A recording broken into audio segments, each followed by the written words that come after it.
Jon Kaker Fitness. I'm going to go through a little quick dynamic warm up with you. So the first thing we're going to start off with is the lunge with a twist. So you're going to lunge out, push to your heel, activate your glute, chest up. You're going to twist from your torso, come out of the twist, then step forward into the next foot. Alright, you want to do this for about 5 yards. Second part of the dynamic warm up, inchworms or hand walks, as I like to call them. You're going to walk out on your hands, sink your hips to the floor, tippy toe walk with your legs straight, walk out with your hands again, all the way down for a full 5 yards. Third part of the dynamic warm up, we're going to loosen up the hips. Hip flexor tightness is going to affect your squat and your jump movements and any explosive movements. So it's very important to get your hips loose. So we're going to bring our knee up, whip it around, make a circle, and kick it through. Just like this, and then you want to pick up speed gradually. Next part of the dynamic warm-up, we're going to go outs to ins, opposite ways. You're going to start wide, use your abs, twist it to your belly button level, and gradually pick up speed as you go. After we get the hips loosened up, we want to work on the hamstrings, right in the back of the thigh. So we're going to get a slight knee bend, big proud chest, core active. Maintain a lumbar support, arch lower back, tilt your tailbone up to the sky. Single leg RDL. Hinge from your hips. You're sticking out your butt to drop your chest level. Okay, so once we get through with our single leg RDLs, our hamstrings, we're going to try to warm them up a little bit more by walking and kicking. Keep your bottom heel down on the floor. You're going to push through your heel, swing up from your hamstring, kick up nice and high.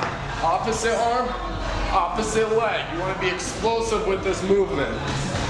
Next part of the dynamic warm-up, lunge hip to hamstring. So you're going to lunge out. Foot nice and wide. Notice how I bring my knee out to the side so I can sink down to the floor nice and low. So I'm here, I'm pushing up, pushing off my toe. I'm using that heel as an anchor to repeat this movement.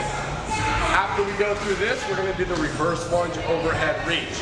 So in a reverse lunge position, you're going to backward step, chest up with your hands, make an over the shoulder catch to the side right here, looking up to the sky. Put your hands down, repeat the reverse lunge. Just like so, all the way down. Once we get through this, we're going to go lateral lunges. Feet a little bit wider than shoulder width apart. We're going to use our glutes to bend down and touch the floor. Keeping your feet flat.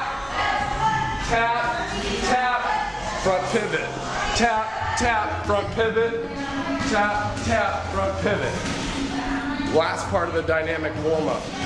Once you're all warmed up, got your joints loosened up a little bit, we're going to work on single leg breakdowns for ACL injury prevention. So we're going to do a little bit of a jog with this, focusing on sinking our hip level to help activate our glutes, to decelerate and put less stress in the knees and the ankles.